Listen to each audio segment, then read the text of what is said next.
সাবেক স্বরাষ্ট্রমন্ত্রী কামালকে ফেরত চেয়ে দিল্লিকে চিঠি, পলাতক সবাইকে ফিরিয়ে আনতে অনুরোধ জানানো হবে বললেন পররাষ্ট্র প্রতিমন্ত্রী। পুশিন বিষয়ে রাজ্য সরকার নয়, দিল্লির সাথে কথা বলবে বাংলাদেশ। সীমান্ত সুরক্ষায় আধুনিক হচ্ছে বিজিবি, জানালেন স্বরাষ্ট্রমন্ত্রী।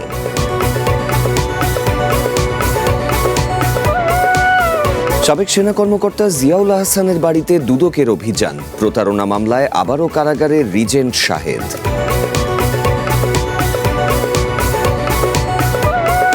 নানা চ্যালেঞ্জের মুখে বৈদ্যুতিক গাড়ির বাজার, 10,000 মেগাওয়াট সৌর বিদ্যুৎ উৎপাদনের পরিকল্পনার কথা জানালেন বিদ্যুৎ মন্ত্রী।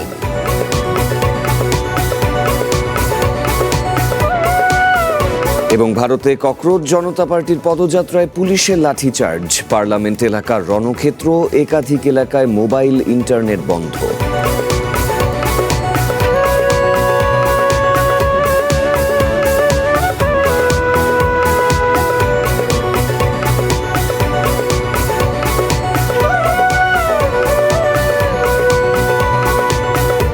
সন্ধ্যার বুলেটিনে স্বাগত, সাথে আছি সাফাত বিন ফবিদ এবং আমি তানিয়া হারুন। শুনছিলেন শিরোনাম, এবারে বিস্তারিত।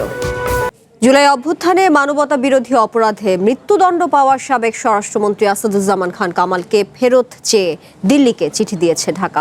প্রত্যর্পণ চুক্তির মাধ্যমে তাকে ফেরাতে সম্প্রতি চিঠি পাঠিয়েছে পররাষ্ট্র মন্ত্রণালয়। দুপুরে রাজধানীতে এক সেমিনারের পর সাংবাদিকদের কথা জানান পররাষ্ট্র প্রতিমন্ত্রী শামা ওবায়দ। তিনি বলেন, তারা আশা করেন ভারত সরকার এই অনুরোধে ইতিবাচক সাড়া দেবে।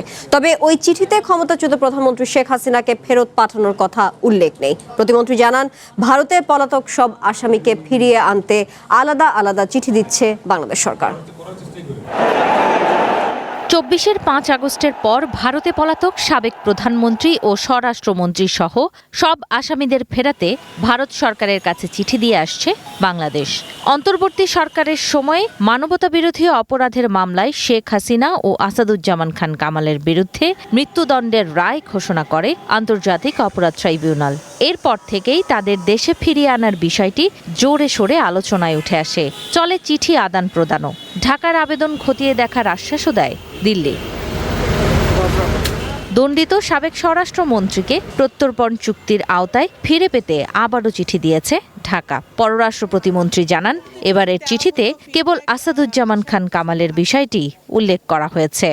সাবেক স্বরাষ্ট্রমন্ত্রীকে উদ্দেশ্য করে এই চিঠি দেওয়া হয়েছে এবং এটা আমরা বারবার বলেছি আগেও যে কূটনৈতিক যে কূটনীতিতে যেই নর্মস আছে, যেই প্রোটোকল আছে, সেই প্রোটোকল অনুযায়ী আমরা এক্সট্রাডিশন ট্রিটির অনুযায়ী আসাদুজ্জামান কামালকে দেশে ফিরিয়ে এনে ওনার বিচারও সম্পন্ন করা হবে। এদিকে বাংলাদেশে সাজা পাওয়া ভারতে পলাতক সব আসামিকে ফেরাতে সরকার চিঠি দিচ্ছে বলেও জানান শামা ওবায়দ। এই নিয়ে দিল্লির ইতিবাচক সাড়া মিলবে বলেও আশা করছেন তিনি। যারা পলাতক আসামি, যাদের বিচার হয়ে গেছে, সাজা হয়ে গেছে, তাদেরকে ফিরিয়ে এনে বাংলাদেশের মাটিতে বিচার হবে এবং জনগণ সেটা আশা করে। আমরা আশা করব যে ভারত পজিটিভ রিপ্লাই দিবে। দ্বিপাক্ষিক সম্পর্ক আছে, সেটাকে জোরদার করার লক্ষ্যে তারা তাদের পক্ষ থেকে যা তাদের দায়িত্ব সেটা তারা পালন করবে। দেশের মানুষের প্রত্যাশা পূরণে জুলাই অভ্যুত্থানে হত্যাকারীদের বাংলার মাটিতে এনে বিচার নিশ্চিত করতে সরকারের প্রচেষ্টা চালিয়ে যাওয়ার কথাও জানান শামা ওবায়দ। ঝুমি Rahman, one news, Dhaka. ঘরের চালের স্থায়ী সমাধান আনোয়ার সিমেন্ট শীট। টেকে যুগ যুগ, ভীষণ মজবুত, সহজে ভাঙে না। আনোয়ার সিমেন্ট শীট সব সিজনেই ফিট। পুশিন বিষয়ে পশ্চিমবঙ্গের রাজ্য সরকার নয়, বরং ভারতের কেন্দ্রীয় সরকারের সাথে কথা বলবে বাংলাদেশ। এই কথা জানিয়ে স্বরাষ্ট্রমন্ত্রী সালাউদ্দিন আহমদ বলেছেন, সীমান্ত সুরক্ষায় বর্ডার গার্ড বাংলাদেশ বিজিবিকে আরও শক্তিশালী করা হচ্ছে। দুপুরে রাজধানীর পিলখানায় বিজিবির সদর দপ্তর পরিদর্শন শেষে সাংবাদিকদের প্রশ্নের জবাবে স্বরাষ্ট্রমন্ত্রী বলেছেন, সম্প্রতি ভারতীয় সীমান্তরক্ষী বাহিনী অনেককে বাংলাদেশে ঠেলে দেওয়ার চেষ্টা করেছে, কিন্তু একজনকেও পুশিন করতে দেয়নি বাংলাদেশ। মিয়ানমার সীমান্তে অনেক বিদ্রোহী গ্রুপ আছে উল্লেখ করে স্বরাষ্ট্রমন্ত্রী জানিয়েছেন, মাদক চোরাচালান বন্ধে সীমান্তে 109 কিলোমিটার কাঁটাতারের বেড়া নির্মাণ করা হবে। বাংলাদেশের সাথে মিয়ানমারের স্থলসীমা 271 কিলোমিটার। এর মধ্যে সম্প্রতি সীমান্তের ঝুঁকিপূর্ণ অংশে নিরাপত্তা জোরদার করতে বাংলাদেশ সরকার 109 কিলোমিটার এলাকা জুড়ে কাঁটাতারের বেড়া নির্মাণের পরিকল্পনা হাতে নিয়েছে। গত কয়েক মাসে এই সীমান্তে মাইন বিস্ফোরণে বেশ কয়েকজন আহত ও নিহত হয়েছে। স্বরাষ্ট্রমন্ত্রী বলছেন, মিয়ানমারের বিভিন্ন বিচ্ছিন্নতাবাদী সংগঠনের সংঘর্ষের কারণে বাংলাদেশ ভুক্তভোগী হচ্ছে। আরাকান আর্মির সাথে মায়ানমার সরকারের মিলিটারির সাথে একটা যুদ্ধ অবস্থা সবসময় বিরাজ করছে, যার মধ্যে আমরা স্যান্ডউইচ হচ্ছে অনেকটা। ভারত থেকে বাংলাদেশে একজনও পুশিন হয়নি দাবি করে স্বরাষ্ট্রমন্ত্রী বলেন, পশ্চিমবঙ্গের নবনির্বাচিত সরকার নানা বক্তব্য দিচ্ছে, কিন্তু বাংলাদেশ ভারতের কেন্দ্রীয় সরকারের সাথে এ বিষয়ে যোগাযোগ রাখছে। একজনকে অবৈধভাবে এখানে পুশিন হতে দেয়নি। আমাদের বর্ডার গার্ড, বিজিবি এবং জনগণের সহায়তা আমরা সফলভাবে এখনো পর্যন্ত সেটা ঠেকাতে সক্ষম হয়েছি। প্রদেশের যে নির্বাচিত সরকার, তাদের কিছু কিছু পলিটিক্যাল এজেন্ডার কারণে তারা এটা হয়তো প্রদর্শন করতে চেয়েছে, সেই বিষয়ে আমাদের বক্তব্য নাই। আমরা কথা বলবো কেন্দ্রীয় সরকারের সাথে। আমরা বলেছি যদি সেরকম কোনো নাগরিক থাকে, বাংলাদেশি নাগরিক সেখানে যেয়ে থাকে, তার তালিকা পররাষ্ট্র মন্ত্রণালয়ে বিধি মোতাবেক দিতে হবে। আমরা ন্যাশনালিটি ভেরিফিকেশন করব।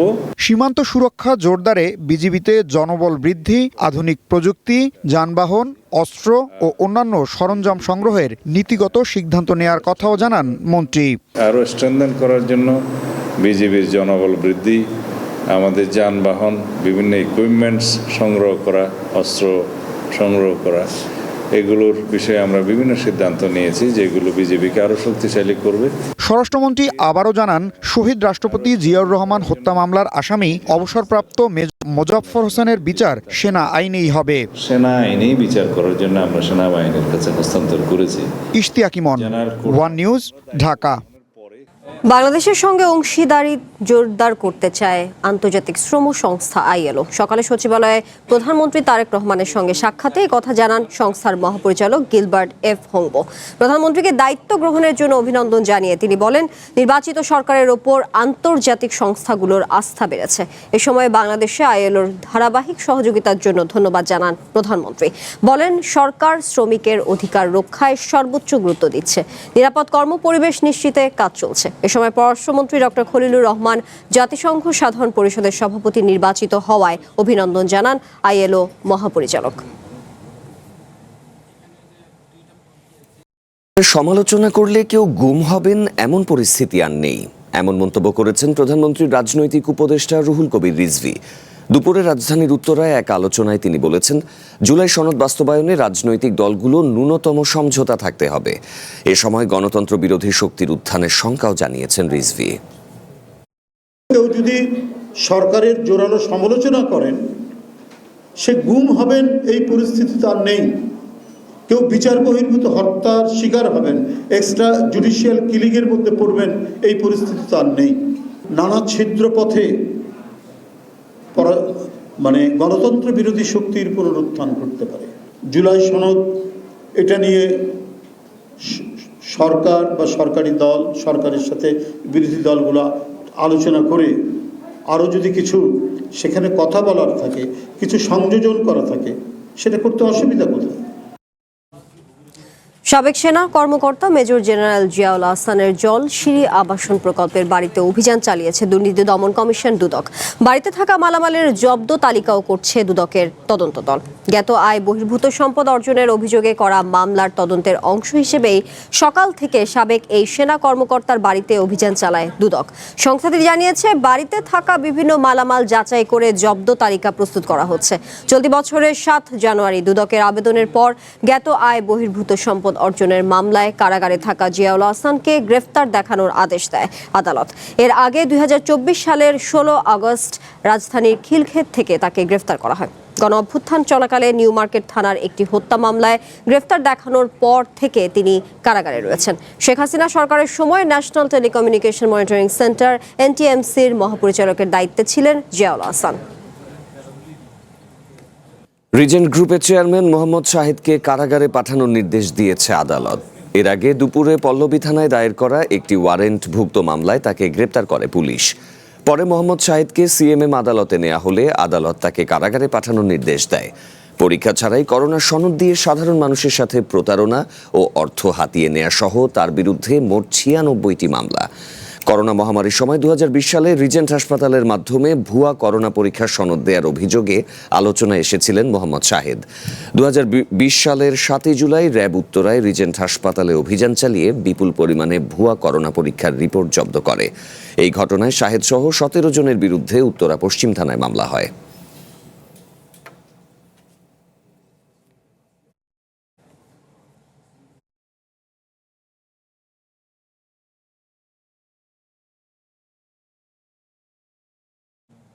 রিজেন্ট গ্রুপের চেয়ারম্যান মোহাম্মদ শাহেদকে 2,16,00,000 টাকার চেক ডিজঅনার মামলায় আবারও কারাগারে পাঠানো হয়েছে। বিকালে ঢাকার যুগ্ম মহানগর দায়রা জজ আদালতের বিচারক সাদিক আহমেদ জামিন আবেদন নামঞ্জুর করে শাহেদকে কারাগারে পাঠানোর আদেশ দেয়। এর আগে দুপুরে রাজধানীর মিরপুরের ইসিবি চত্বর এলাকা থেকে তাকে গ্রেফতার করা হয়। মামলাটি মার্কেন্টাইল কোঅপারেটিভ ব্যাংকের 2,16,00,000 টাকার চেক ডিজঅনার সংক্রান্ত। মামলার নথি অনুযায়ী জানা যায় 2015 সালে ব্যবসায়িক ঋণের বিপরীতে শাহেদ সমপরিমাণ টাকার একটি নিরাপত্তা চেক ব্যাংকে জমা দেন।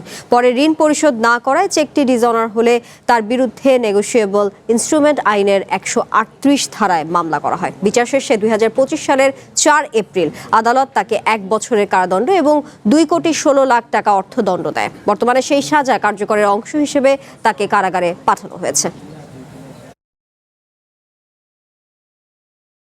বিশ্বজুড়ে বাড়ছে বিদ্যুৎ চালিত গাড়ির ব্যবহার। পরিবেশ বান্ধব এবং আধুনিক প্রযুক্তির এই যানবাহনের প্রতি আগ্রহ বাড়ছে দেশের বাজারেও। তবে চড়া দামের কারণে এখনও তা সাধারণ মানুষের নাগালের বাইরে। সংশ্লিষ্টরা বলছেন, সীমিত চার্জিং অবকাঠামো আর নীতিগত কিছু চ্যালেঞ্জের কারণে এখনও অনেকেই বিদ্যুৎ চালিত গাড়ি কেনার সিদ্ধান্ত নিতে দ্বিধায় রয়েছেন। জ্বালানির ঊর্ধ্বমুখী দাম, পরিবেশ দূষণ কমানোর প্রয়োজনীয়তা এবং আধুনিক প্রযুক্তির সুবিধাভোগ সব মিলিয়ে বাংলাদেশেও বাড়ছে ইলেকট্রিক গাড়ির প্রতি আগ্রহ। বাজারে আসছে বিভিন্ন ব্র্যান্ডের নতুন নতুন মডেল, আর ধীরে ধীরে এই প্রযুক্তির দিকে ঝুঁকছেন ক্রেতারাও। আকর্ষণীয় ডিজাইন, বাসায় চার্জ দেওয়ার সুবিধা এবং কম পরিচালন ব্যয়ের উপর ভর করে বাজার প্রতিযোগিতায় এগিয়ে যাচ্ছে ইলেকট্রিক গাড়ি। যেখানে একটি ইঞ্জিন চালিত গাড়িতে মাসে জ্বালানি বাবদ প্রায় 20,000 টাকা খরচ হয়, সেখানে একটি ইভির চার্জিং খরচ প্রায় 3,500 টাকা। এছাড়া সরকারের কর ছাড় ও নীতিগত সহায়তাও ব্যবহারকারীদের আগ্রহ বাড়াচ্ছে। পাম্পগুলোতে আমাদের দীর্ঘ লম্বা সারি, আমাকে লাইন দিয়ে সেখানে ফুয়েল কিনতে হচ্ছে, যার জন্য আমরা চিন্তা ভাবনা করেছি যে ইলেকট্রিক ভেহিকেলটা আমাদের জন্য কনভেনিয়েন্ট, বিকজ অফ আমরা সেটা বাসায় চার্জ করতে পারছি। এই মুহূর্তে খুব কনভেনিয়েন্ট না, কিন্তু এটা বাড়বে সামনে এবং সারা পৃথিবীতেই এটা চেঞ্জ হচ্ছে, আসলে বাংলাদেশেও হবে। Price wise little bit higher, but অবশ্যই রানিং কস্ট তো অনেক কম। তবে আগ্রহ বাড়লেও সবচেয়ে বড় বাধা এখনও ইলেকট্রিক গাড়ির উচ্চ মূল্য। খাত সংশ্লিষ্টদের মতে আমদানি শুল্ক, পর্যাপ্ত চার্জিং স্টেশনের অভাব এবং তুলনামূলক বেশি প্রাথমিক বিনিয়োগের কারণে অনেক ক্রেতারাই এখনও ইভি কেনার সিদ্ধান্ত নিতে দ্বিধায় রয়েছেন। এমন বাস্তবতায় 2026-27 অর্থ বছরের বাজেটে পরিবেশ বান্ধব যানবাহনের ব্যবহার বাড়াতে ইলেকট্রিক গাড়ি, প্লাগ ইন হাইব্রিড গাড়ি এবং চার্জিং অবকাঠামো আমদানিতে বড় ধরনের শুল্ক ও কর ছাড় দিয়েছে সরকার। বাজেটে $25,000 মার্কিন পর্যন্ত মূল্যের ইলেকট্রিক গাড়ির মোট কর হার 93% থেকে কমিয়ে 64% করা হয়েছে, আর $50,000 মার্কিন পর্যন্ত মূল্যের গাড়ির ক্ষেত্রে কর হার নির্ধারণ করা হয়েছে 80%। এসব সুবিধা 2030 সাল পর্যন্ত বহাল থাকবে বলে জানিয়েছে সরকার। প্রোডাক্টের সাথে দিয়ে থাকি 8 বছরের ওয়ারেন্টি, মোটর এবং ব্যাটারিতে 6 বছরের বাম্পার টু বাম্পার ওয়ারেন্টি থাকে। ইভি চার্জ করে আমার যে টাকাটা লাগছে, আমি ওই সেম ডিস্টেন্স কভার করে আমি যদি ফুয়েল নিই তাহলে আমার বেশি টাকা লাগছে। অ্যাফোর্ডেবল ইলেকট্রিক গাড়ির কিন্তু ডিউটিটা গভর্নমেন্ট কমিয়ে দিচ্ছে। আপনি বাসায় চার্জ দিয়ে আপনি গাড়িটা চালাতে পারছেন। থার্ড যেটা হচ্ছে সেটা হচ্ছে it's very easy to maintain. ইভির রক্ষণাবেক্ষণ সহজ, খরচও তুলনামূলক কম, এমনটাই বলছেন কোম্পানি মালিকেরা। তাদের দাবি, ইঞ্জিন চালিত গাড়ির তুলনায় ইভিতে যন্ত্রাংশ 60 থেকে 80% কম থাকায় রক্ষণাবেক্ষণ ব্যয়ও কমে যায়। খাত সংশ্লিষ্টদের মতে বাংলাদেশের ইলেকট্রিক গাড়ির বাজারের সম্ভাবনা যথেষ্ট উজ্জ্বল। তবে এই সম্ভাবনাকে বাস্তবে রূপ দিতে হলে প্রয়োজন সাশ্রয়ী দাম, দেশজুড়ে পর্যাপ্ত চার্জিং অবকাঠামো এবং দীর্ঘমেয়াদী কার্যকর সরকারি নীতি। শাওন জুই, ওয়ান বিজনেস, ঢাকা। 10,000 মেগাওয়াট সৌর বিদ্যুৎ উৎপাদনের পরিকল্পনা নিয়ে কাজ করছে সরকার। দুপুরে রাজধানীর চীন মৈত্রী সম্মেলন কেন্দ্রে এক কর্মশালায় এই কথা জানান বিদ্যুৎ মন্ত্রী ইকবাল হাসান মাহমুদ টুকু। তিনি বলেন, ইরান যুদ্ধের পর বৈশ্বিক জ্বালানি নিরাপত্তা অনিশ্চিত হয়ে পড়েছে। এনজিওগুলোকে গ্রামীণ পর্যায়ে সৌর বিদ্যুতে বিনিয়োগ বাড়ানোর আহ্বান জানান মন্ত্রী। সরকার ব্যক্তিগত ও বাণিজ্যিক পর্যায়ে কর সুবিধাও দিচ্ছে। দায়িত্ব নেওয়ার পর প্রায় $2 বিলিয়ন জ্বালানি আমদানি করা হয়েছে। এতে বৈদেশিক মুদ্রার রিজার্ভে চাপ বেড়েছে জানিয়ে মন্ত্রী আরও বলেন, আগের সরকার সামুদ্রিক জ্বালানি আহরণে উল্লেখযোগ্য অগ্রগতি করতে পারেনি।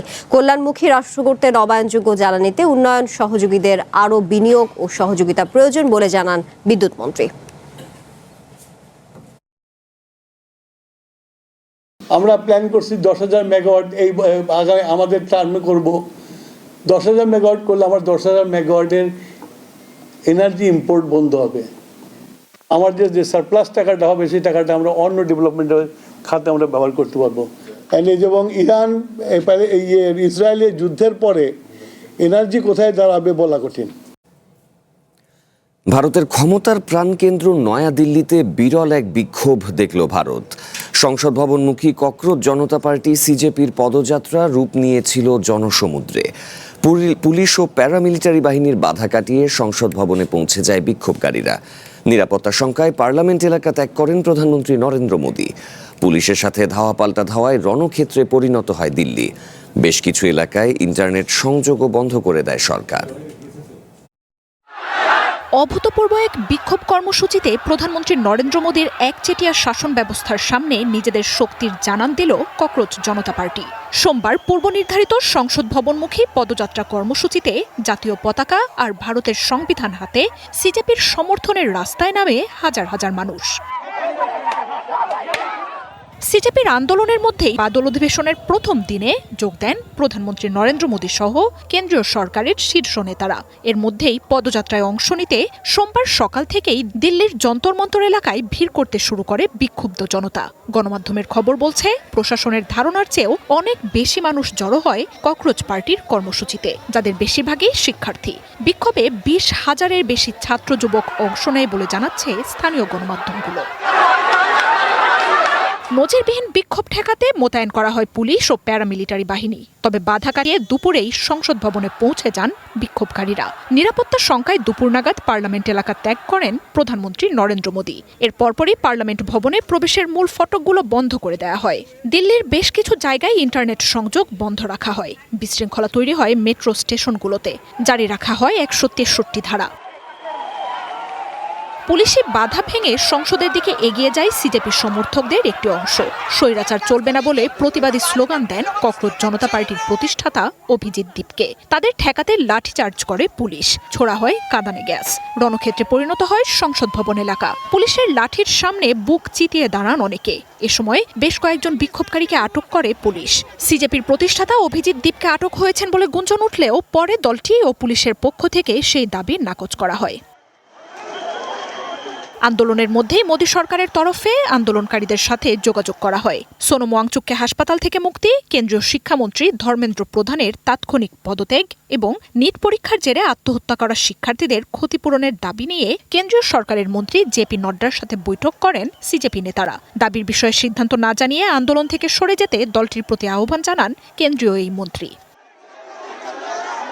তবে যে কোনো পরিস্থিতিতে আন্দোলন শান্তিপূর্ণ রাখতে কর্মী সমর্থকদের নির্দেশনা দিয়েছে ককরোচ জনতা পার্টি। দাবি আদায় না হওয়া পর্যন্ত আন্দোলন থেকে সরে না যাওয়ার ঘোষণা দিয়েছেন তারা।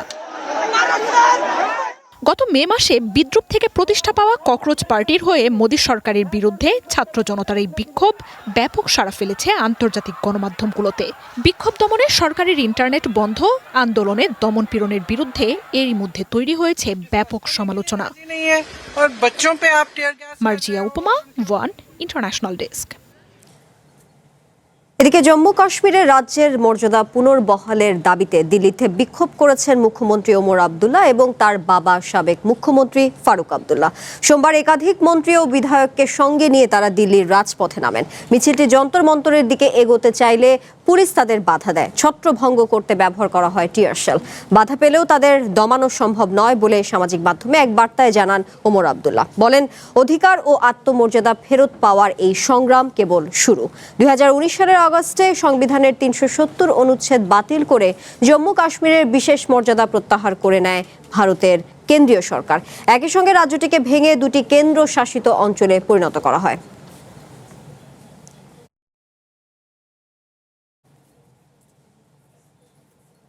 সন্ধ্যার বুলেটিনে বিরতি নিচ্ছি, ফিরে এসে আরো যা থাকছে।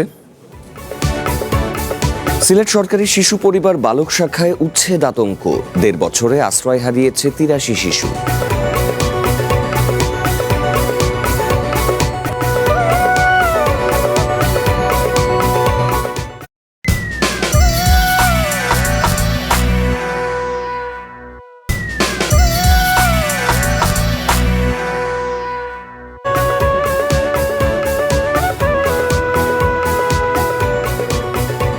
আবারও স্বাগত সন্ধ্যার বুলেটিনে।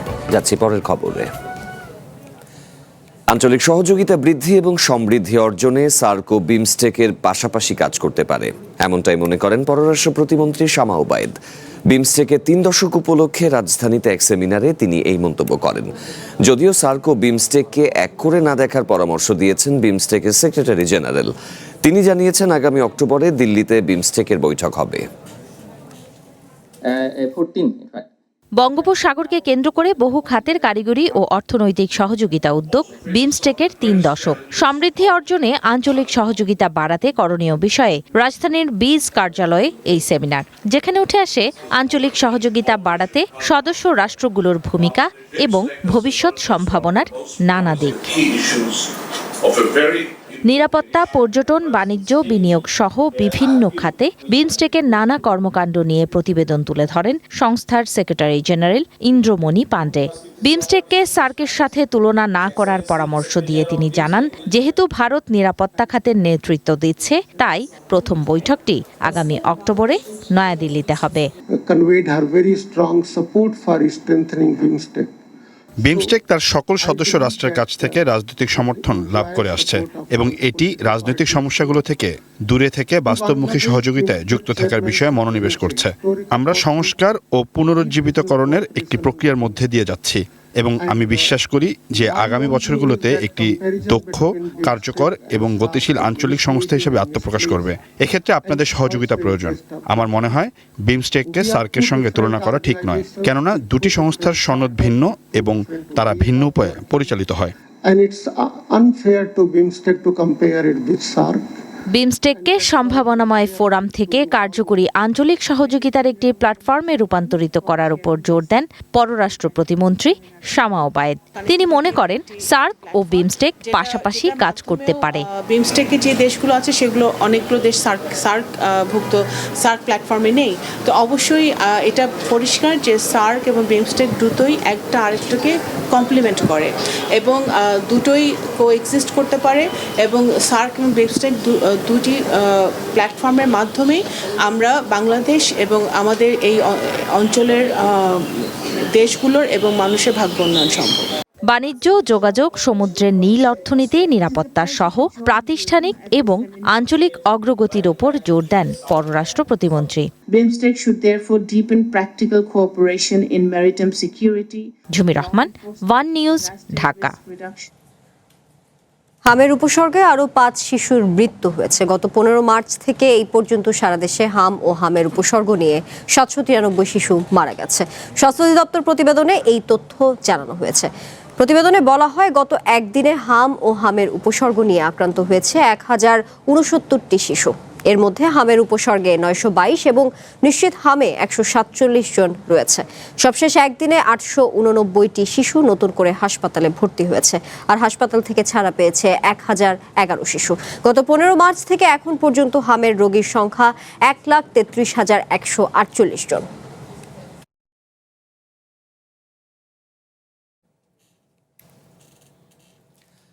সিলেট সরকারি শিশু পরিবার বালক শাখায় চলছে অলিখিত উচ্ছেদ আতঙ্ক।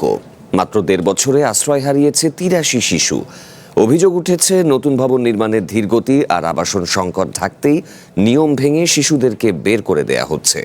সেই সাথে তীব্র জনবল সংকটে ভেঙে পড়েছে আশ্রয় কেন্দ্রটির স্বাভাবিক পরিবেশ। সিলেটের বাগবাড়ি এলাকা চেন্নাই ঠিকানায় ঠাঁই মেলে সমাজ থেকে ছিটকে পড়া কিছু এতিম আর সুবিধাবঞ্চিত শিশুর। তবে এই নিরাপদ আশ্রয় এখন জমেছে অনিরাপত্তার কালো মেঘ। নেই থাকার জায়গা, নেই ভালো খাবারের ব্যবস্থা, সামান্য অজুহাতে কেটে দেয়া হচ্ছে নাম। অভিযোগ উঠেছে নতুন ভবন নির্মাণের ধীরগতি এবং ধারণ ক্ষমতার অভাব গোপন করতেই নানা অজুহাতে শিশুদের নাম কেটে দেওয়া হচ্ছে। পাশাপাশি শিশুদের অপর চলে মানসিক ও শারীরিক নির্যাতন। মানবেতর জীবনযাপন করছে আশ্রয় হারানো শিশুরা। ও মেশিন গড়ো এরা চম্বক কুলাত লেগেছি আর বাদে তো দৌড়াত করিয়া বাদে সারে নামাটাই দিয়েছি এ মারে বড় এরা আজে। সরকারি এই এতিমখানায় কাগজে কলমে 114 জন শিক্ষার্থীর নাম উল্লেখ থাকলেও বাস্তব চিত্র সম্পূর্ণ ভিন্ন। 2024 সালে 153 জন শিক্ষার্থী ছিল, 2026 সালে তা নেমে এসেছে 70 জনে। 2 বছরের ব্যবধানে প্রতি বছর প্রায় 42 জন শিশু হারিয়েছে আশ্রয়। 2024 সালের মাঝামাঝি 5 তলা ভবন নির্মাণের জন্য ডরমেটরি 1 ভেঙে ফেলে ঠিকাদারি প্রতিষ্ঠান খুলনা শিপইয়ার্ড লিমিটেড। 2027 সালের মধ্যে ভবন হস্তান্তরের চুক্তি থাকলেও কাজের অগ্রগতি নামমাত্র। শুধু আবাসনই নয়, প্রতিষ্ঠানটিতে রয়েছে তীব্র জনবল সংকট। 20টি পদের বিপরীতে কর্মরত আছেন মাত্র 5 জন, আর সহকারী উপতত্ত্বাবধায়ক, মেট্রন, কম্পাউন্ডার আর খণ্ডকালীন চিকিৎসকদের পদ বছরের পর বছর ধরে শূন্য। এখানে আমাদের 20 জন জনবল থাকার কথা, কিন্তু আমাদের এখানে মাত্র 25%, আমরা 5 জন জনবল দিয়ে চালাইতেছি। তো এটার জন্য আমাদের খুব হিমশিম খাইতে হচ্ছে। জেলা সমাজসেবা কার্যালয়ের উপপরিচালক জানান, আসন ফাঁকা থাকলেও নতুন করে ভর্তি নেওয়া হচ্ছে না। তবে নতুন ডরমেটরি ভবনের নির্মাণ কাজ শেষ হলে ভর্তি কার্যক্রম আবার শুরু হবে। আর জেলা প্রশাসক জানালেন, এতিম শিশুদের আশ্রয়ন সংকটের বিষয়টি তদন্ত করে দেখা হচ্ছে। গত বছরে আমরা ভর্তি নেই এই কারণ তাদের আবাসিক তো থাকার জায়গা নেই, এর জন্য নেই এবং যারা আছে আগে থেকে তারাই আছে।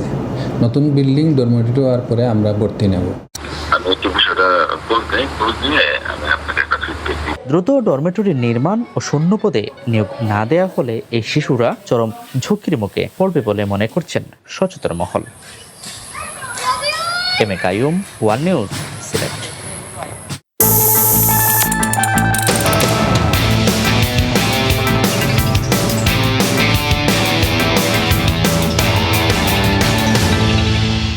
সম্মিলিত ইসলামী ব্যাংক থেকে প্রশাসক প্রত্যাহারের সিদ্ধান্ত নিয়েছে বাংলাদেশ ব্যাংক। ব্যাংক রেগুলেশন এবং ব্যাংক একীভূতকরণ আইন অনুযায়ী সম্মিলিত ইসলামী ব্যাংকের বোর্ড পুনর্গঠন হওয়ায় প্রশাসকদের ফিরিয়ে আনা হবে বলে জানান সহকারী মুখপাত্র শাহরিয়ার সিদ্দিকী। তিনি বলেন, কেন্দ্রীয় ব্যাংকের মূল্যায়নে ব্যাংকটির সার্বিক ব্যবস্থাপনায় উন্নতি এবং পরিচালনা পর্ষদের মাধ্যমে স্বাভাবিক কার্যক্রম পরিচালনার উপযুক্ত পরিবেশ তৈরি হওয়ায় এই সিদ্ধান্ত নেওয়া হয়েছে।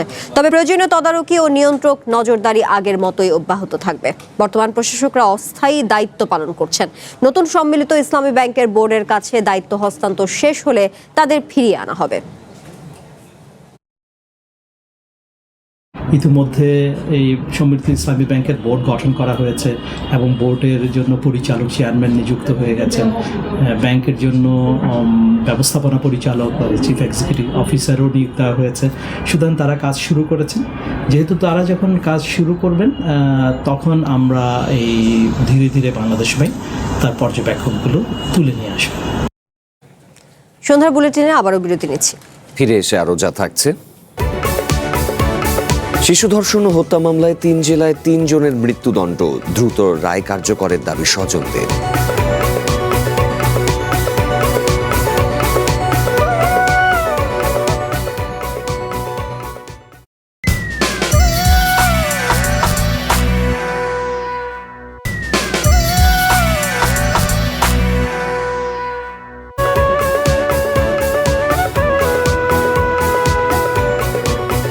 স্বাগত আরেকবার, দেখছেন সন্ধ্যার বুলেটিন। যাচ্ছি পরবর্তী সংবাদে।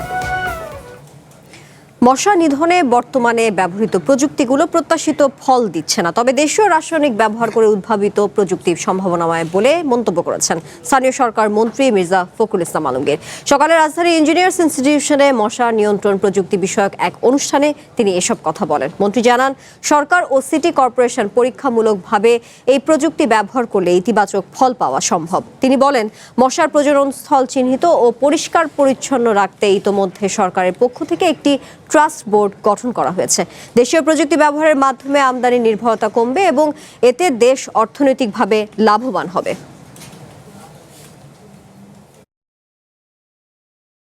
মশা নিয়ন্ত্রণের জন্য একটা দেশীয় একটা দ্বৈত উদ্যোগে কাজ করার জন্য একটা সম্ভাবনা সৃষ্টি হয়েছে। সিটি কর্পোরেশন এবং সরকারের যৌথভাবে যদি এই টেকনোলজিটা নিয়ে কাজ করে, তাহলে আমার বিশ্বাস পরীক্ষামূলকভাবে কাজ করতে পারে, তাহলে আমার বিশ্বাস যে তাহলে আমরা এটাতে অনেকটা সফল হব। শিশু ধর্ষণ ও হত্যা মামলায় দেশের 3 জেলায় 3 জনকে মৃত্যুদণ্ড দিয়েছে আদালত। রায় ঘোষণার পর সন্তোষ প্রকাশ করে দ্রুত কার্যকরের দাবি জানিয়েছে বাদীপক্ষ। দুপুরে চট্টগ্রামে স্কুল ছাত্রী আবিদা সুলতানা আয়নী হত্যা মামলার একমাত্র আসামি রুবেলকে মৃত্যুদণ্ড দিয়েছে দ্বিতীয় নারী ও শিশু নির্যাতন দমন ট্রাইব্যুনাল। 2023 সালের 29শে মার্চ ভোরে চট্টগ্রামের পাহাড়তলী থানার সাগরিকার আলমতারা পুকুরপাড় এলাকার ডোবা থেকে 10 বছর বয়সী শিশু আয়নীর মরদেহ উদ্ধার করা হয়। মামলায় প্রতিবেশী সবজি বিক্রেতা রুবেলকে আসামি করে মামলা করা হয়। পরে রুবেল আয়নীকে হত্যার কথা স্বীকার করে বলে জানিয়েছে পিবিআই। মামলার প্রায় 3 বছর পর রায় দিল আদালত। এদিকে চুয়াডাঙ্গায় শিক্ষার্থী মরিয়মকে ধর্ষণ ও হত্যা মামলায় একমাত্র আসামি আবুল হোসেন ওরফে ফটিকের মৃত্যুদণ্ড আদেশ দিয়েছে আদালত। একই সাথে 2 লাখ টাকা জরিমানা করা হয়। অন্যদিকে মাগুরা শ্রীপুরের 6ষ্ঠ শ্রেণীর শিক্ষার্থী রাজিয়া খাতুনকে ধর্ষণ চেষ্টা ও হত্যা মামলায় হাসান শেখ নামে একজনকে মৃত্যুদণ্ড দেয়া হয়।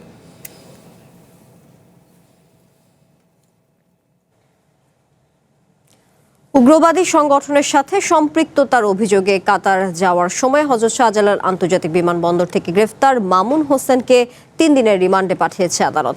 ঢাকার মেট্রোপলিটন ম্যাজিস্ট্রেট আদালত এই আদেশ দিয়েছে। মামলার তদন্ত কর্মকর্তা সিডিটিসির উপপরিদর্শক মোহাম্মদ মতিউর রহমান মোল্লা আসামিকে আদালতে হাজির করে 7 দিনের রিমান্ড আবেদন করেন।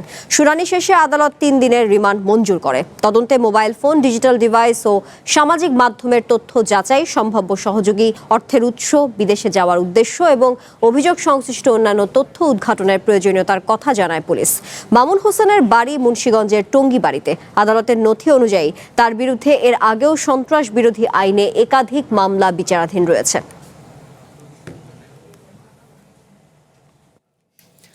পাহাড়ি ঢল ও টানা বৃষ্টিতে ভেঙে নদীতে তলিয়ে গেছে শেরপুরের নালিতাবাড়ির চেল্লাখালী নদীর ওপর নির্মিত একটি পুরনো লোহার ব্রিজ। সোমবার দুপুরে নয়াপাড়া দক্ষিণ সন্ন্যাসী ভিটা এলাকায় ঘটে এই ঘটনা। স্থানীয়রা জানিয়েছেন, ব্রিজটি বহু বছরের পুরনো হলেও আগের কয়েকটি পাহাড়ি ঢলে টিকে ছিল। তবে এবার তীব্র স্রোতের চাপে মুহূর্তেই তা ধসে পড়ে। এ সময় ব্রিজের ওপর থাকা 2 শিশুসহ 4 জন পানির স্রোতে ভেসে গেলেও পরে স্থানীয়দের সহযোগিতায় তাদেরকে তুলে আনা হয়। পানি উন্নয়ন বোর্ড জানিয়েছে, চেল্লাখালী ও ভোগাই নদীর পানি এখনও বিপদসীমার উপর দিয়ে প্রবাহিত হচ্ছে। এছাড়া ঝিনাইগাতীর মহারশী ও শ্রীবর্দী উপজেলার সোমেশ্বরী নদীতেও পানি বেড়েছে। তবে দুপুরের পর থেকে পানি কমতে শুরু করায় আপাতত বড় ধরনের বন্যার আশঙ্কা নেই। গত 24 ঘন্টায় শেরপুর পয়েন্টে 29 মিলিমিটার এবং নালিতাবাড়ি পয়েন্টে 24 মিলিমিটার বৃষ্টিপাত রেকর্ড করা হয়েছে।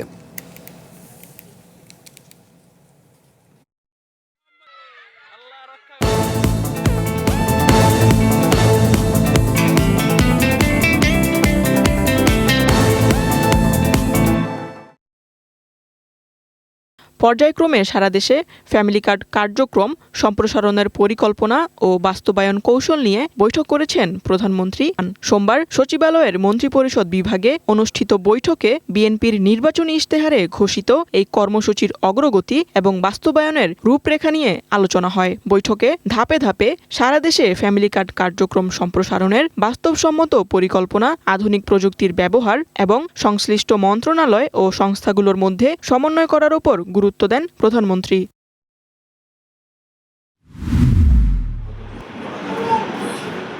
জন্মগত জটিল রোগে আক্রান্ত 2 বছর বয়সী শিশু আনিফা আক্তারের চিকিৎসার দায়িত্ব নিয়েছেন প্রধানমন্ত্রী তারেক রহমান। চিকিৎসা সহায়তা নিশ্চিত করার পাশাপাশি পরিবারের সার্বিক খোঁজ খবর নেয়ার নির্দেশ দেন প্রধানমন্ত্রী। কক্সবাজারের চকরিয়া সুন্দরবনের সংরক্ষিত বনভূমি রক্ষায় কর্তৃপক্ষের নিষ্ক্রিয়তা কেন স্বেচ্ছাচারী এবং জনস্বার্থ বিরোধী ঘোষণা করা হবে না তা জানতে চেয়ে রুল জারি করেছে হাইকোর্ট। বিচারপতি ফাহমিদা কাদের ও বিচারপতি মোহাম্মদ আসিফ হাসানের হাইকোর্ট বেঞ্চ প্রাথমিক শুনানি শেষে এ রুল জারি করে। রুলে চকরিয়া সুন্দরবনকে সংরক্ষিত বন থেকে অবমুক্ত করার জন্য জারি করা প্রজ্ঞাপনগুলো কেন বেআইনি নয় তাও জানতে চেয়েছে আদালত। মাদারীপুরে জুলাই শহীদদের স্মরণে দোয়া আলোচনা সভাসহ নানা কর্মসূচির আয়োজন করা হয়। সকালে মাদারীপুর সরকারি কলেজে শহীদদের আত্মার মাগফিরাত কামনা এবং আহতদের সুস্থতা কামনায় এই দোয়া অনুষ্ঠানের আয়োজন করা হয়। এতে অংশগ্রহণ করেন জুলাই শহীদদের পরিবারের সদস্য, আহত জুলাই যোদ্ধা, বৈষম্য বিরোধী ছাত্র আন্দোলনের নেতারা। নেসকো প্রধান কার্যালয় রাজশাহী থেকে বগুড়ায় স্থানান্তরের উদ্যোগের প্রতিবাদে মানববন্ধন হয়েছে। নর্দার্ন ইলেকট্রিসিটি সাপ্লাই কোম্পানি নেসকোর প্রধান কার্যালয় রাজশাহী থেকে বগুড়ায় স্থানান্তরের উদ্যোগের প্রতিবাদে রাজশাহীর বিভিন্ন শ্রেণী পেশার মানুষ এতে অংশ নেন। রাজশাহীবাসীর ব্যানারে নগরীর হেতেমখা এলাকায় নেসকোর প্রধান কার্যালয়ের সামনে এই মানববন্ধনের আয়োজন করা হয়। বাংলাদেশে কনকা, গ্রি এবং হাইকো ইলেকট্রনিক্স পণ্য প্রস্তুতকারী Electromart group SDG brand champion awards 2026 জিতেছে। এসডিজি ব্র্যান্ড অ্যাওয়ার্ডস 2026-এ বাংলাদেশে জাতিসংঘের টেকসই উন্নয়ন লক্ষ্যমাত্রা অর্জনে অবদানের জন্য 59টি টেকসই ব্র্যান্ড উদ্যোগকে স্বীকৃতি দেওয়া হয়েছে।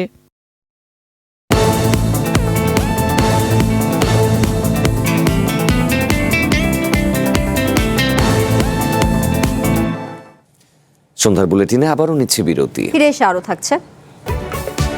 ব্রিটেনের 59তম প্রধানমন্ত্রী হলেন লেবার পার্টির প্রধান অ্যান্ডি বার্নহ্যাম। 4 বছরে 5 বার বদলালো সরকার প্রধান।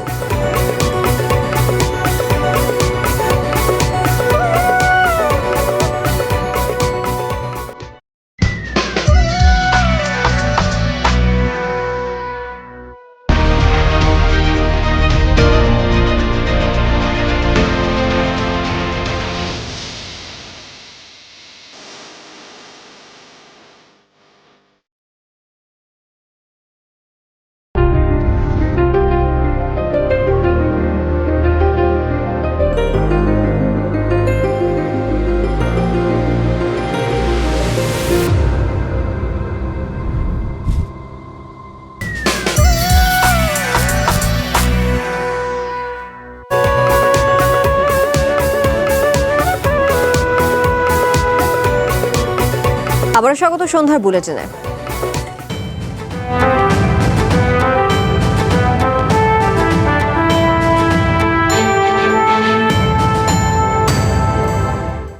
চার বছরের মধ্যে পঞ্চম প্রধানমন্ত্রী পেল ব্রিটেন। সোমবার দুপুরে ব্রিটেনের 59তম প্রধানমন্ত্রী হিসেবে দায়িত্ব নিয়েছেন লেবার পার্টির প্রধান অ্যান্ডি বার্নহ্যাম। আর তাকে এই পদে নিয়োগ করে মন্ত্রিসভা গঠনের নির্দেশনা দিয়েছেন ব্রিটেনের রাজা তৃতীয় চার্লস। এর আগে রাজার সাথে দেখা করে আনুষ্ঠানিকভাবে পদত্যাগপত্র জমা দিয়েছেন বিদায়ী প্রধানমন্ত্রী কিয়ার স্টারমার। প্রধানমন্ত্রী নিযুক্ত হওয়ার পর রাজপ্রাসাদ থেকে বেরিয়ে ডাউনিং স্ট্রিটে গিয়ে বক্তব্য দেওয়ার মাধ্যমে তিনি আনুষ্ঠানিকভাবে ব্রিটেনের প্রধানমন্ত্রীর দায়িত্ব নেবেন। প্রধানমন্ত্রী হিসেবে দায়িত্ব নেওয়ার পর প্রথম ভাষণে জনগণকে জীবনযাত্রার ব্যয়ের চাপ থেকে কিছুটা স্বস্তি দেওয়ার প্রতিশ্রুতি দেবেন বলে জানিয়েছেন ব্রিটেনের নবনিযুক্ত প্রধানমন্ত্রী।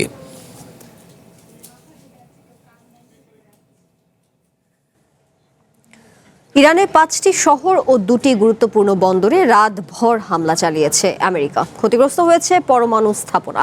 ট্রাম্প জানিয়েছেন আমেরিকার সেনা নিহতের প্রতিশোধ নিতেই এই হামলা। আমেরিকার সামরিক স্থাপনা লক্ষ্য করে পাল্টা হামলা অব্যাহত রেখেছে ইরানও। ইরাকে তেহরানের ড্রোনের আঘাতে এক আমেরিকার সেনা নিহত হয়েছেন। এদিকে আইআরজিসি জানিয়েছে হরমুজে 2টি তেল ট্যাঙ্কারে হামলা হয়েছে। টানা নবম রাতেও ইরানে দফায় দফায় হামলা চালিয়েছে আমেরিকার সেনারা। বিস্ফোরণ ঘটেছে তাবরিজ, চাবাহার, কোনারাক এবং দক্ষিণ পশ্চিমের জ্বালানি কেন্দ্র বন্দর মাসার এবং বন্দর ইমাম খোমেনিতে। ইরানের পারমাণবিক শক্তি সংস্থা নিশ্চিত করেছে দেশটির দক্ষিণ পশ্চিমাঞ্চলীয় খুজেস্তান প্রদেশে নির্মাণাধীন ডরখোভিন পারমাণবিক বিদ্যুৎ কেন্দ্রে ক্ষেপণাস্ত্র হামলা চালিয়েছে আমেরিকার সেনারা। সেন্টকম জানিয়েছে ট্রাম্পের নির্দেশে তারা নতুন দফায় হামলা চালিয়েছে, আর ট্রাম্প বলছেন আমেরিকার সেনাদের উপর হামলার জবাবে এই পদক্ষেপ। আজ রাতে আমরা আবারও তাদের ওপর কঠিন আঘাত হেনেছি এবং আমাদের 3 জন মহান দেশপ্রেমিকের সম্মানেই আমরা তা করেছি। আমেরিকার কর্মকাণ্ডের ভয়াবহ জবাব দেওয়া হবে বলে হুমকি দিয়েছে ইরানের সামরিক বাহিনীও। প্রতিবেশী বিভিন্ন দেশে হামলা চালিয়ে যাচ্ছে তারা। নতুন করে হামলা হয়েছে কুয়েত, বাহরাইনে। কুয়েত সরকার জানিয়েছে রোববার দ্বিতীয় দিনের মতো তাদের একটি পানি শোধনাগারে হামলা হয়েছে। জর্ডান থেকেও সাইরেনের শব্দ পাওয়া গেছে। আরজিসি দাবি করছে তারা জর্ডানের আকাবা বিমানবন্দরে আমেরিকার বিমান লক্ষ্য করে ব্যালিস্টিক ক্ষেপণাস্ত্র নিক্ষেপ করেছে। এতে বেশ কয়েকটি বিমান মারাত্মকভাবে ক্ষতিগ্রস্ত হয়েছে। এছাড়া একটি MQ-9 ড্রোন গুলি করে ভূপাতিত করেছে তারা। হরমুজেও 2টি তেল ট্যাঙ্কারে বিস্ফোরণ হয়েছে। পরে ওই 2টি জাহাজ আটক করা হয়। এদিকে ইরাকে তেহরানের ছোড়া ড্রোনের আঘাতে আবারও আমেরিকার এক সেনা নিহত হয়েছেন। আহত হয়েছে আরও এক সেনা। Masud Rana, one international desk. যুদ্ধ পরিস্থিতির মধ্যে ইরানের অভ্যন্তরে শুরু হয়েছে রাজনৈতিক ক্ষমতার তীব্র লড়াই, এমন বিস্ফোরক তথ্য জানিয়েছে ভারতের গণমাধ্যম আউটলুক। তারা বলছে নতুন সর্বোচ্চ নেতা মোজতবা খামেনির আড়ালে থাকা এবং যুদ্ধবিরতি চুক্তিকে কেন্দ্র করে প্রেসিডেন্ট মাসুদ পেজেশকিয়ানের সরকারের বিরুদ্ধে অভ্যুত্থানের অভিযোগ তুলেছেন কট্টরপন্থীরা। মধ্যপ্রাচ্য পরিস্থিতি আবার উত্তপ্ত হয়ে উঠেছে। ইরান ও আমেরিকার মধ্যে হামলা পাল্টা হামলার ঘটনা ঘটছে। জর্ডানে নিজেদের সেনা নিহতের জবাবে রবিবার ইরানের বিভিন্ন অঞ্চলে জোরালো হামলা চালায় আমেরিকা। জবাবে মধ্যপ্রাচ্যে আমেরিকার অবস্থান লক্ষ্য করে পাল্টা হামলা চালাতে বিন্দুমাত্র দেরি করেনি ইরান। তবে যুদ্ধক্ষেত্রের চেয়েও বড় উত্তাপ এখন তেহরানের অভ্যন্তরীণ রাজনীতিতে।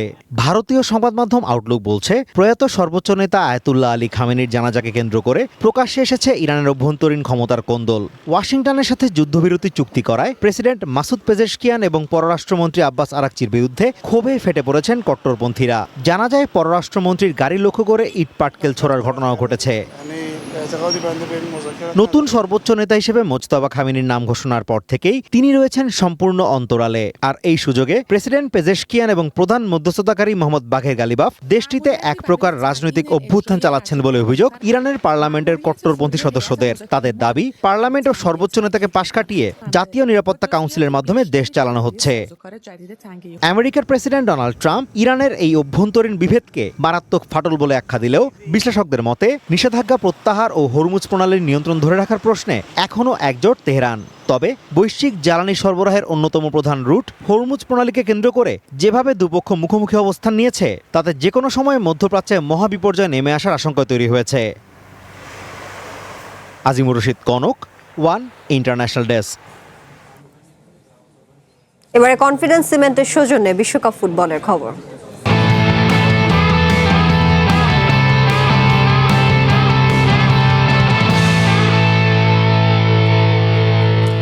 বিশ্বকাপ জয়ের পর সোমবার বিকেলে দেশে ফিরেছে স্পেন।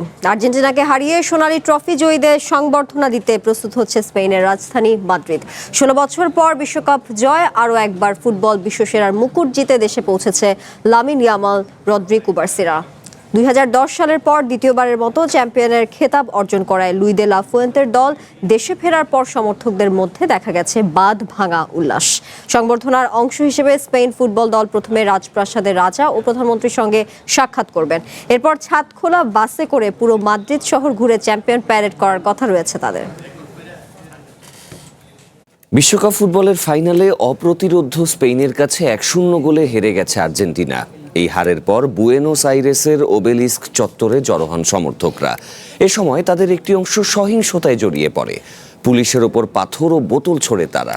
পরিস্থিতি নিয়ন্ত্রণে টিয়ার শেল ব্যবহার করে পুলিশ।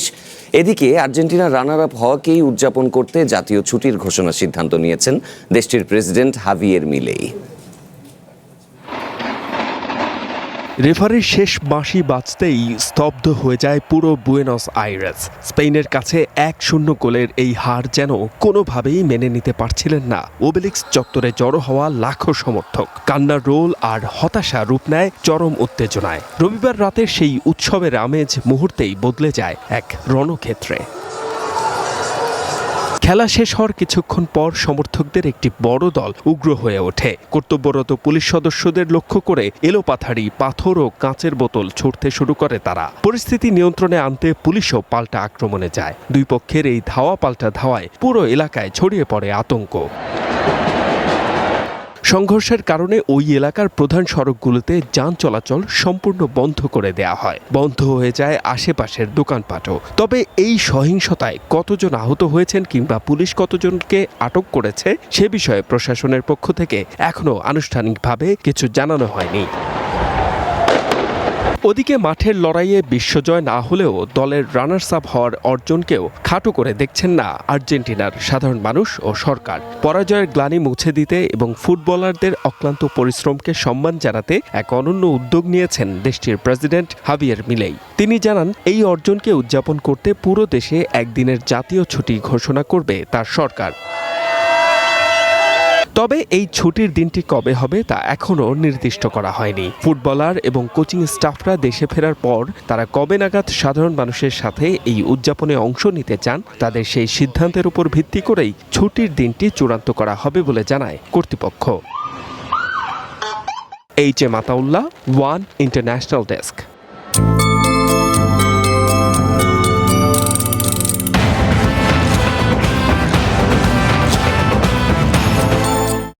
প্রাকৃতিক দুর্যোগে যখন নানা দেশ বিপাকে, তখন চায়না এক ধাপ এগিয়ে। বৈরী আবহাওয়ায় জরুরি পরিস্থিতির মোকাবেলায় ভিন্ন ধরনের প্রশিক্ষণ নিচ্ছেন দেশটির নাগরিকরা। হাংজৌ এলাকার লুসিং ডিজাস্টার সিমুলেশন ট্রেনিং সেন্টারে চলছে দুর্যোগের সময় নিরাপদ থাকার প্রশিক্ষণ। টিকিট কেটে শক্তিশালী বাতাস ও তীব্র জলস্রোতের মুখোমুখি হওয়ার অভিজ্ঞতা অর্জন করেছেন অনেকেই। টাইফুন বা আকস্মিক বন্যার মতো প্রাকৃতিক দুর্যোগের কিছুটা ধারণা পাচ্ছেন তারা।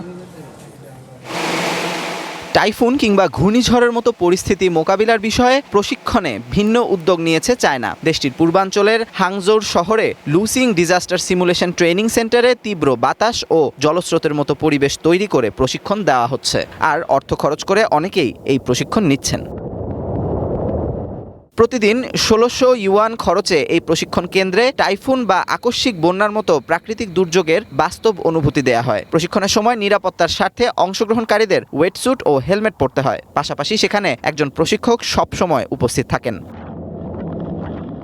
প্রশিক্ষণ কেন্দ্র কর্তৃপক্ষের দাবি, এটি বিশ্বের প্রথম প্রশিক্ষণ কেন্দ্র যেখানে টাইফুনের কৃত্রিম অভিজ্ঞতা দেয়া হয়। এখানে প্রতি ঘন্টায় ১৬৫ কিলোমিটার বেগের কৃত্রিম বাতাস এবং প্রবল বৃষ্টিপাত সৃষ্টি করা হয়। পাহাড়ি বন্যার ভয়াবহতা বোঝাতে এখানে ৯০০ মেট্রিক টন পানি প্রবাহিত করা হয়। পাশাপাশি শহরাঞ্চলের পরিবেশ বোঝাতে ৪০০ টন পানির মধ্য দিয়ে অংশগ্রহণকারীদের কখনো উড়ু সমান আবার কখনো কাঁধ সমান পানিতে হেঁটে যেতে হয়। গত ২ বছর ধরে আবহাওয়া অনেক বৈরী রূপ ধারণ করেছে, তাই এখন আমাদের দুর্যোগের জন্য প্রস্তুত হওয়া উচিত। প্রশিক্ষণ কেন্দ্রের এমন অভিজ্ঞতা আমাদের এই প্রস্তুতিকে আরও মজবুত করেছে। জলবায়ু পরিবর্তনের কারণে চায়নার আবহাওয়া ক্রমশ অনিশ্চিত হয়ে উঠছে। প্রশিক্ষণার্থীরা জানান, বাস্তব পরিস্থিতির প্রস্তুতি নিতেই তারা এমন প্রশিক্ষণ নিচ্ছেন। Amanur Rahman, one international desk. সন্ধ্যার বুলেটিন শেষ করব, তার আগে শিরোনামগুলো আরো একবার। সাবেক স্বরাষ্ট্রমন্ত্রী কামালকে ফেরত চেয়ে দিল্লিকে চিঠি, পলাতক সবাইকে ফিরিয়ে আনতে অনুরোধ জানানো হবে বললেন পররাষ্ট্র প্রতিমন্ত্রী। পুশিন বিষয়ে রাজ্য সরকার নয়, দিল্লির সাথে কথা বলবে বাংলাদেশ। সীমান্ত সুরক্ষায় আধুনিক হচ্ছে বিজিবি, জানালেন স্বরাষ্ট্রমন্ত্রী।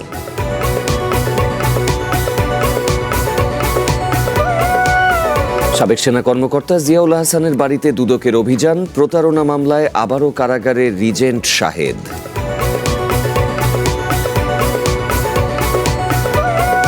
নানা চ্যালেঞ্জের মুখে বৈদ্যুতিক গাড়ির বাজার, ১০,০০০ মেগাওয়াট সৌর বিদ্যুৎ উৎপাদনের পরিকল্পনার কথা জানালেন বিদ্যুৎ মন্ত্রী।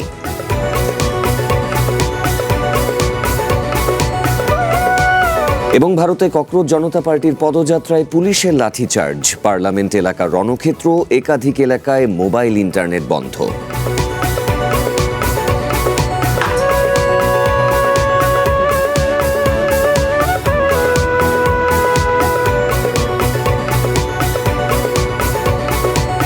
এই ছিল সন্ধ্যার বুলেটিনে।